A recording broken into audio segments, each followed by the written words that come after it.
Good day, everyone. God's message, the title is Living on Purpose, na namubuhay ng may dahilan. So, before we proceed to the God's message for today, so let's go to Lord's in prayer. Thank you, Father God, our Father in heaven. Thank you to the great privilege that you give us. Today we will hear again your voice, your message. We pray, Father God, we give us a receptive hearts, easy to absorb and easy to understand the message that you want us of you, or you want us to do for our everyday life, and help us to apply this one to our everyday life, and we bring back all the glory and praises to the most precious name of our Lord Jesus Christ. Amen. So the title of this message for today, the title is Living on Purpose. Ang maaalala po natin, o if you remember, ang layunin ng Diyos kay King David. So, nung si King David po ay inutusan ng kanyang amang si Jesse na pumunta at hatiran ng pagkain, ang purpose niya po ay hatiran lamang ng pagkain. Yung kanya pong mga kapatid na sa kasalukuyan, sila po ay nasa battlefield. At nung marinig niya nga po, o nadatnan niya na si Goliath ay nagsisigaw doon na naghahamon at tinahamak ang sila King Saul that time, at nandun po si King David, at sinasabi po ni Goliath na hirap sa kanya ang sino mang pinakamagaling nilang mandirigma. At nung marinig yon ni David, ay siya po ay nagpresenta kay King Saul. But ang tunay na layunin lamang ay maghatid po siya ng pagkain sa kanyang mga kapatid. But God has a purpose to King David. Nung that time ay siya lamang po ay nagpapastol ng tupa. So, nakita niya po ron na at nadatnan si King itong si Goliath na hinahamon at tinahamak ang lahi ng Israel that time. So, to make a long story short, ay binigyan si King David ng espada at ng mga kagamitan pang digma, but ito po ay tinanggihan ni King David. At si David ay kumuha lamang po ng bato, at yun ang ginamit niyang sandata, o ginamit niyang gamit na ang purpose ay kanyang talunin at mapatay si Goliath. At nung binalatenga na nga po ni David, ito pong si Goliath ay bumaon sa kanyang noo yung pong bato, at ito ang dahilan ng kanya pong pagkasawi, at siya ay bumagsak at kinuha ni King David ang espada. At yung purpose na gamitin ang espada upang ito ay at matalo niya itong si Goliath. So, do you know the purpose of life? Okay? We've been looking at what the Bible, okay? And Rick Warren, in his book, The Purpose of Living Life, say about life purpose, both say we have not one but the purpose for living. What are they review? The 5 we already examined the first D. Today, let's see other 2, okay? The fourth purpose tell us we were shaped for God's service. What does this mean? What's that this mean? Okay? It means we were made to make a contribution in life and not just be a consumer in Matthew 20:28, even as the Son of Man come not to be ministered unto, but to minister, to give his life a ransom for many. So, naparito po ang anak ng tao, that is our Lord Jesus Christ, to minister unto us, but hindi lamang po siya para mag-minister, and tayo po rin po ay magkaroon ng buhay na walang hanggan at tinubos ang marami. Ano pong pinatubos ng Panginoong Hesus sa pamamagitan ng kanya pong dugong nabuhos sa krus ng Kalbaryo? How can we serve God through by serving others, especially other believers? Okay? How can serve God through by serving others, especially other believers? What does it take to serve others? First, we must be available to serve others. Jesus made himself available to save others. Amen? His ministry has been called a ministry of interruption. By those he could serve, this was also true of the Good Samaritan, is true of us. Second, we must be grateful if we are to serve others. Jesus' ministry grew out of his gratefulness to God. In John chapter 11, verse 41, verse 42, we can see in this passage, o makikita po natin dito, then they took away the stone from the place where the dead was laid. And Jesus lifted his eyes and said, Father, I thank thee that thou hast heard me, and I know that thou hearest me always, but because of the people which stand by, I said it, that they may believe that thou hast sent me. Amen? So, nakita po natin doon na ang Panginoon, they took away the stone. Siya po yung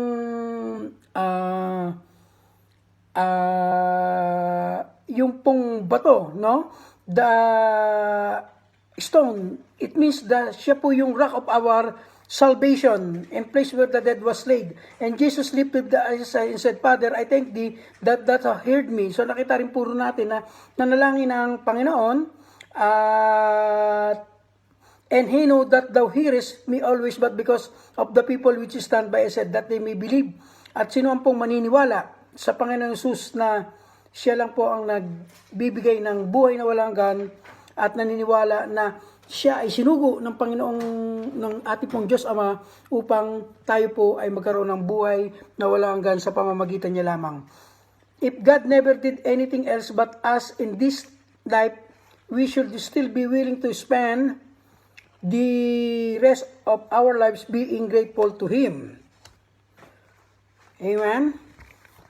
And we express our gratitude to God by serving others, okay? We express our gratitude to God by serving others. We don't serve others really because they deserve it, but because of our gratitude to our God. Amen? So, nakakapaglingkod din po tayo sa ating pong kapwa o sa ating pong mga fellow believer, because they deserve to serve Him, at ito po ay ating pong nagagawa because of our gratitude to our God. Amen? The people first tell us we're made for God's mission. Although our ministry service happen in the church, our mission is in the world. Okay? Our ministry is primarily to believers. Okay? However, our mission is primarily to unbelievers. This is called our witness. So, tayo po ang mga witness na na-witness po natin, at tayo po ay nanampalataya na ang Panginoon ay napako sa krus. Okay? Noong unang pagparito ng Panginoon, so siya po ay dala-dala niya yung kaligtasan. Yung dugo niya pong nabuhos sa krus ng Kalbaryo, yun po yung nagtubos at naglinis sa ating mga kasalanang nagawa. Ang unang pagparito ng Panginoon, siya po ay nagpapako sa krus upang tayo matubos sa ating mga kasalanan, at sa pagkaraan ng 3 araw na namatay ang Panginoon, at pagkaraan ng 3 araw siya po ay nabuhay namang muli at umakyat sa langit, at siya po ang nag-utos o maraming nakasaksi, at tayo pong nanampalataya. Ang mga dating Old Testament or New Testament believer, sila po yung looking o yung nakatingin po sila sa ating pong Panginoon na yun po siya ang nagpapako sa krus ng ating pong Panginoon. So tayo naman po ay muling naghihintay ng muling pagparito ng Panginoon Hesus. Kung una ay pagparito niya kaligtasan at ang second coming of Christ upang i-separate o hiwalay yung mananampalataya at hindi mananampalataya.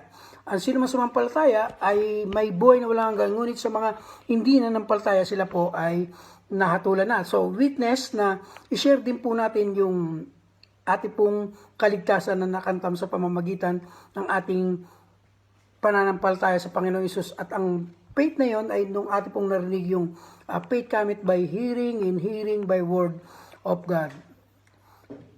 What does it mean to be God witness? It doesn't mean we were called to be His defense attorney, prosecutor, or even salesman. It simple means our mission is to tell people what God asked for us. Everyone can do that. Okay? Na ang tao ay pag walang kaligtasan o walang pananampalataya sa Panginoon, o the Bible said na ang lahat ng tao ay makasalanan. Roma 3:10. At ang kabayaran ng kasalanan ay kamatayan, datapwat ang buhay na walang hanggan ay yung pong tayo po ay manampalataya sa Panginoong Hesus lamang. So, hindi po binigay ang anumang reliyon, okay? Lahat po ng mga reliyon nagsasabi na pag ikaw sumapi, may mga reliyon na nagsasabi na kapag ikaw sumapi sa kanilang iglesia, ikaw ay maliligtas. Pag ikaw ay gumawa ng mabuti, ikaw ay maliligtas. Lahat po sila ay nagtuturo ng kaligtasan. But ang nais po ng Panginoon, o what the Bible said, na ang kaligtasan ay sa pamamagitan ng pananampalataya, faith alone in Christ Jesus. Because ang hindi naman po ang reliyon ang napako sa krus eh. Ang napako po sa krus ay ang ating pong Panginoon Hesus. Siya lang po ang nagbuhos ng dugo. Kung wala pong dugong nabuhos sa krus ng Kalbaryo, wala pong kaligtasan na magaganap. But bagamat siya ay Diyos, inubad niya ang kanyang pagka-Diyos upang magpapako sa krus upang tayo matubos sa ating pong mga kasalanang nagawa. At ito pong dapat nating sampalatayanan o tayo po'y maniwala. To believe in Him should not perish but have everlasting life. Perish to the lake of fire, everlasting life in the kingdom of God. Na kailangan nagsisi tayo sa ating mga kasalanan. What is repentance? Repentance means pagbabago ng isip, pagbabago ng lifestyle, na talikuran mo ang iyong kasalanang nagawa at manampalataya ka sa Panginoong Hesus. At siya lamang ang daan, ang kaligtasan at ang buhay na walang hanggan. Where we are to be His witness, there are three answers to this question found in Acts 1:8. So, makikita po natin sa Acts 1:8 na meron pong tatlong sagot sa how to be His witness. But ye shall receive power. So, makakatanggap po tayo raw po ng power, shall receive power, that is, came from the Holy Spirit. At tayo lamang po ay ginagamit na mabuting sisidlan ng kanya pong mga salita to witness, to share the gospel to every creature. After that, the Holy Ghost is come upon you. At ang Holy Spirit ay papasok sa iyong puso. And ye shall be witness unto me both in Jerusalem and all Judea and in Samaria and into the outermost part of the earth. So nakita po natin doon, first we are the witness to those in our world. What is in our world? In our family, no? Sa ating pong ating mundo, nandiyan po yung ating pong mahal sa buhay, ating pong asawa, ating pong mga anak, okay, ating magulang, ating pong mga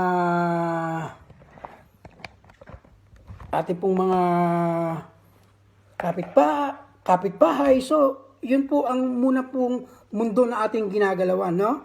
Na i-witness po natin, ipakilala po natin ang Panginoong Hesus sa ating pong mga loved ones. Okay?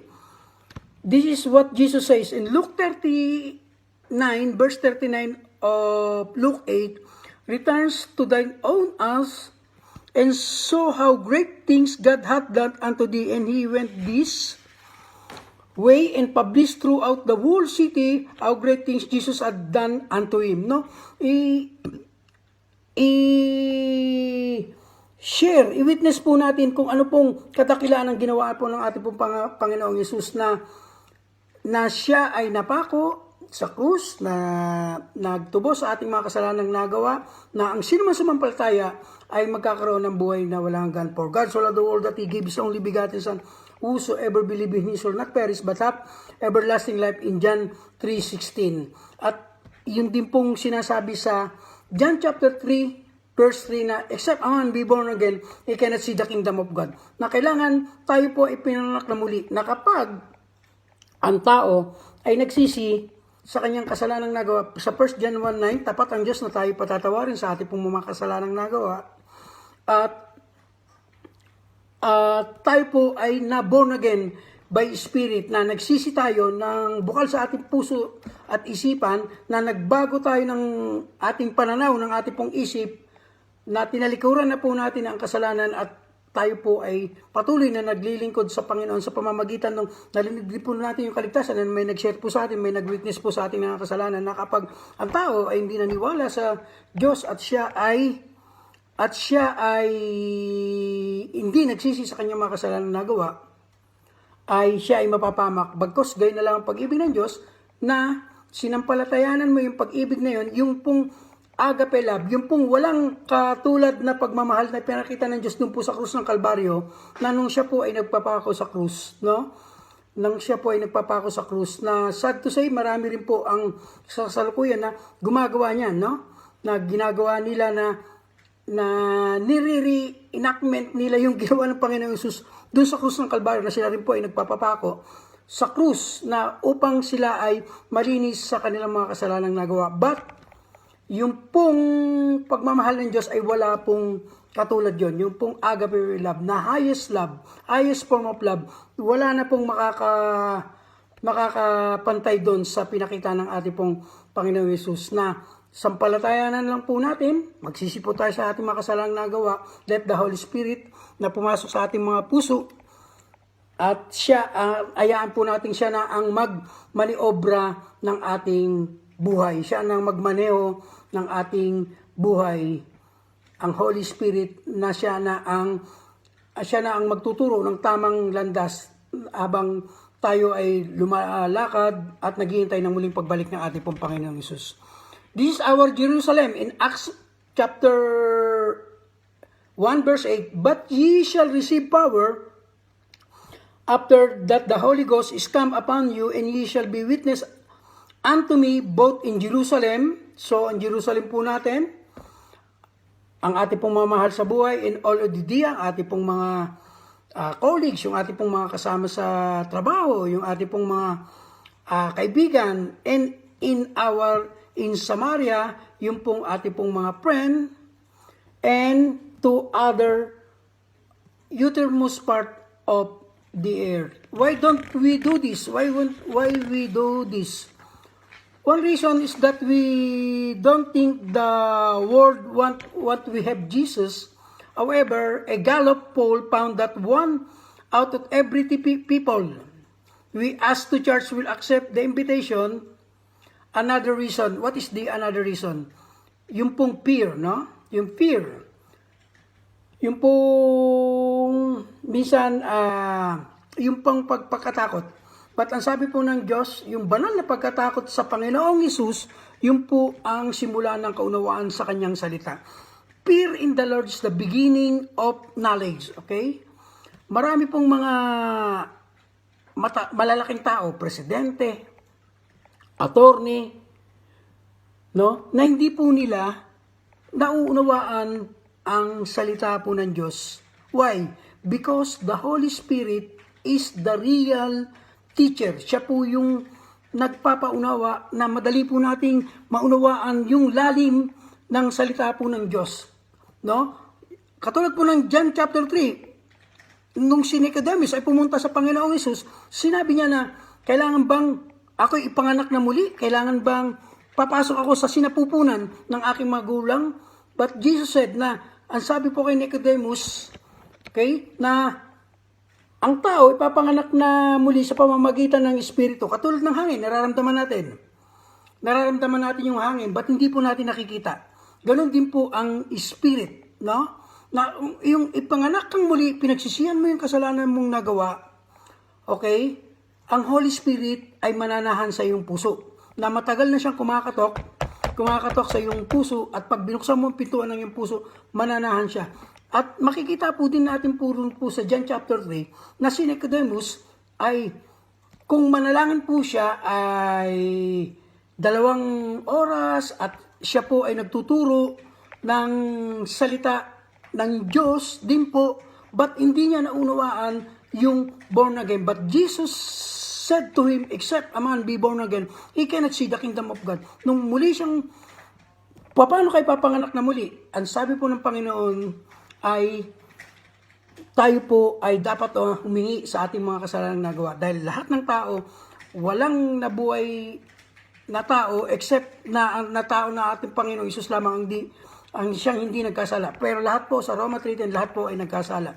So, ang kabayaran ng kasalanan ay kamatayan. But, dahil po sa pagmamahal ng Panginoon na ibinigay niya ang kanyang sarili upang ang sinuman ay na maniwala, to those who believe in Him, ang maniwala po ay magkakaroon ng buhay ng walang hanggan. But sa mga hindi naniniwala, sila po ay nahatulan na. So the choice is yours. Kung maniniwala ka, nasa sayo yan. Pero kung maniniwala ka, may buhay na walang hanggan na ipagkakalob sa iyo ang Panginoong Isus. So, second, we are the witness beyond our word. Katulad po na sinabi na Paul did in 1 Corinthians chapter 9 verse 22, to the weak become I as weak, that at may gain the weak, I am made all things all men, that might be all means saved same. So, ang sabi po ni Paul na kailangan nung witness niya, yung pong dakilang kaligtasan ng Panginoon Jesus na walang binigay sa silang lahat na sukat na tayo po ay dapat maligtas. Hindi po ang reliyon, hindi po anuman pong mga iglesia o simbahan na naglipa na dito po sa mundong ibabaw na ito, but in Christ alone lamang po. Ang Panginoong Hesus lamang po ang napako sa krus. Hindi po yung religion ang pinako sa krus. No?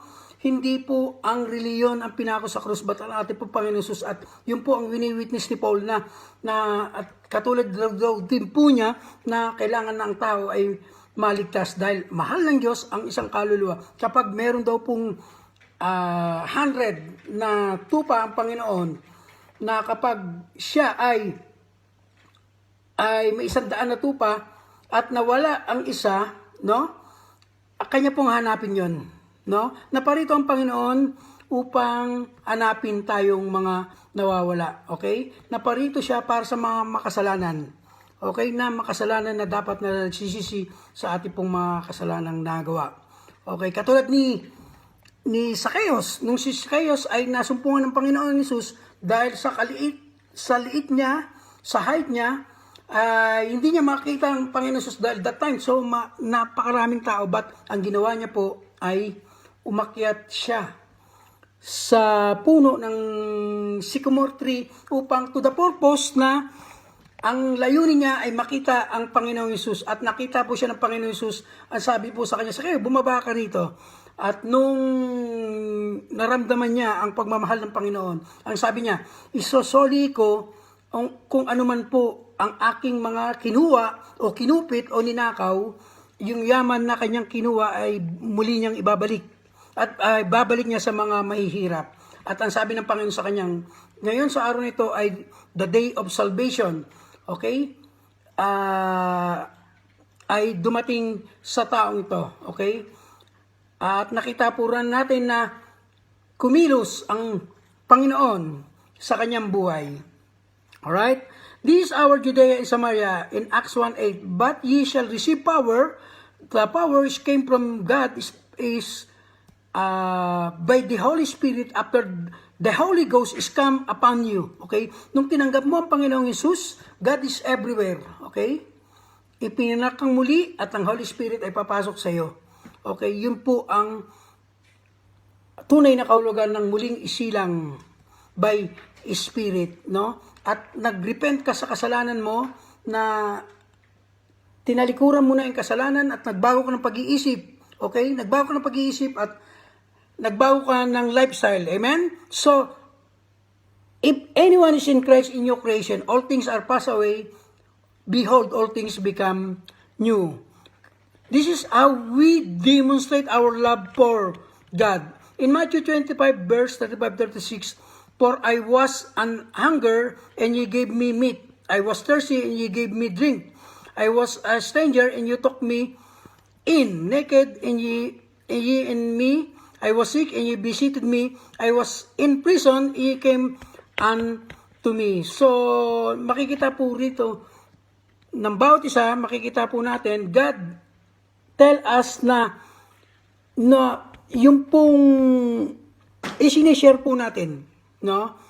Kasi sa Matthew, what the Bible said in Matthew chapter 4, verse 4, the Bible said in Matthew 4 na, man shall not live by bread alone, na kapag ang tao, hindi lamang daw po ay nabubuhay sa tinapay o sa pagkain. That time, ang kinakain nila ay tinapay. But ang sabi po ng Panginoong Hesus, hindi lamang nabubuhay ang tao sa tinapay, bagkus sa bawat salitang namumutawi sa bibig ng Diyos. Nung tinukso ang Panginoong Hesus, sabi sa kanya ng devil na gawin mong bato ang tinapay. But ang sabi ng Panginoong Hesus sa kanya, for was an hunger and ye gave me meat, no?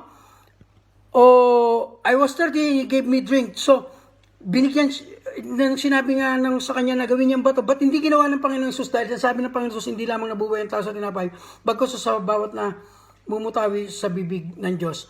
Meron pa isang kwento na tinanong siya, o sa personal rin pong ito ay nangyari, na tinanong ka, ba't hindi ka ba nagsasawa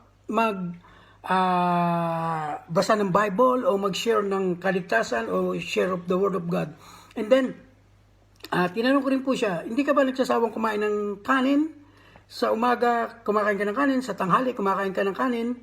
Sa hapunan, kumakain ka ng kanin. Merienda mo, kanin. Sa umaga, kanin. Puro kanin. But, hindi ka nagsasawang kumain. Ganun din po yung salita po ng Diyos, no? Na hindi po pinagsasawaan ang salita ng Diyos. At ang tao, hindi lamang nabubuhay sa tinapay. At meron pong kanta na, we are the world, we are the children. And God show to us na, by turning the stone to bread, pinakita po ba ng Diyos yun? Hindi po, no? Mali po yung lyrics ng kantang yun. Dahil, maliwanag po, sabi po ng Panginoon, hindi lamang nabubuhay ang tao sa tinapay, bagkus sa bawat salitang namumutawi sa bibig ng Diyos. At muli pong tinukso ang Panginoon. Sabi sa kanya na ibibigay ko ang lahat ng kapangyarihan o yaman dito sa mundo. Sambahin mo lamang ako. Ba't nasusulat? Ang sabi po ng Panginoon na sambahin mo ang Panginoon mong Diyos, na dapat mo natin sambahin. Ba't inahanap ng Ama ang tunay na mananambahan sa Espiritu at katotohanan? God is Spirit. No? Siya po ay Espiritu. Ba't sasambahin po natin dapat siya sa Espiritu at katotohanan? Ano yung katotohanan? Jesus said, I am the way, the truth, and the life. Ang katotohanan ay yung pong word na ang salita po ng Panginoon. At sinabi rin po na sa Biblia, the Bible said na ang salita ay nagkatawang tao. That is our Lord Jesus Christ. Nung nilikha lahat ng mga bagay sa pamamagitan lamang po ng salita ng Panginoon, magkaroon ng langit, magkaroon ng lupa, magkaroon ng hayop, magkaroon ng anumang uri ng kanya pong puno o uri ng kanyang pagkakahayop. But pagdating po sa tao, hindi sinabi ng Diyos na magkaroon ng tao. Bagkus, ginamitan niya po tayo ng kanyang pong makapangyarihang kamay. That is Obra Maestra of our Lord. He used His power o He used yung pong kapangyarihan niya na hinulma niya yung tao at nag-usap po ang Diyos Ama, Diyos Anak, Diyos Espiritu Santo. Sinabi, lalangin natin ang tao ayon sa ating wangis. At ito po ay hininga niya ng hininga. At ang tao ay lumakad ng may kaluluwa at espiritu. Pag ang tao ay bumalik na sa Diyos, yung kaluluwa ng sumampalataya ay mapupunta sa kingdom of God. To those who not believe, hindi naniwala, ang kanilang bahagi ay sa dagat-dagatang nagniningas na apoy. Okay? There Our witness to be whole world. This is what Jesus speaks from us. Mark 16:15. He said unto them, go ye into the whole world, what? And preach the gospel to every creature. These are our ends of the earth. In Acts chapter 1 verse 8, but ye shall receive power, after that the Holy Ghost is come upon you, and ye shall be witness unto me both in Jerusalem, in all Judea and Samaria, and unto the outmost part of the earth. We may not be able to do this ourselves, but we can help send others who can. Hindi po natin to magagawa ng sarili po lamang natin. Okay? Gaya po na sinabi ni Paul, I can do all things through Christ who strengthens me. No? Ganyan din po ang ating masasabi na kapag ang banal na Espiritu ay nasa atin na magagawa po natin ang lahat ng mabagay nito. Okay? God shaped us to serve Him by serving others believe. Amen? God also gave us mission to witness to unbelievers. Is anyone going to heaven because of you? Okay? Remember, our labor is not in vain. Nag-share po tayo ng salita po ng Diyos. Okay? Bayaan po natin at ang Holy Spirit na po ang kikilos. Hindi po natin na tayo ang magliligtas. No? Ang Holy Spirit na po, ang Diyos na po ang magliligtas ng kanyang kaluluwa. Tayo lamang ay ginagamit na sisidlan ng kanyang salita. Tayo lamang po ay ang kanyang mouthpiece. Okay? Let the Holy Spirit start this art. O ang Holy Spirit po ang siyang pong gagawa, no? Hindi po natin kakayanan na magligtas. Kaya dumami ang mga superhero Superhero, nandiyan si Superman, nandiyan si Batman, nandiyan kung sino-sinong man na tagapagligtas. Si Spider-Man, no? But hindi po sila ang tunay na magliligtas. Ang magliligtas po ang Holy Spirit at tayo lamang po ay ginagamit na sisidlan ng salita ng Panginoong Hesus. Are we fulfilling our purpose for living? Nagamit na po ba natin ang ating pong layunin na habang tayo po ay nabubuhay? In Acts 13:36 said, the Bible said, for David, after he had served his own generation by the will of God, fell on sleep and was laid unto his fathers, and saw corruption. Acts 13:36 na nagampanan po ni David ang kanyang pong purpose, no? Alalahanin po natin na ang Panginoon Jesus nung nagkatawang tao ay sa lahi ni King David, sa lahi ni Jesse, okay? Ang layunin ng Diyos sa atin ay ipamahagi o humayo ka, alam mo sa tao na siya ay makasalanan at kailangan niya ng kaligtasan. At ang kaligtasan na binigay ng Diyos sa silong ng langit ay kundi sa pamamagitan lamang ng Panginoong Jesus. Amen? Let's pray. Thank you, Father God, for this message, and Lord, the Holy Spirit really is our teacher. Really, the Holy Spirit touches the heart to those watching this video and to those listening to this message. If we bring back all the glory and praises to the most precious name of our Lord Jesus Christ, this is our prayer. Amen.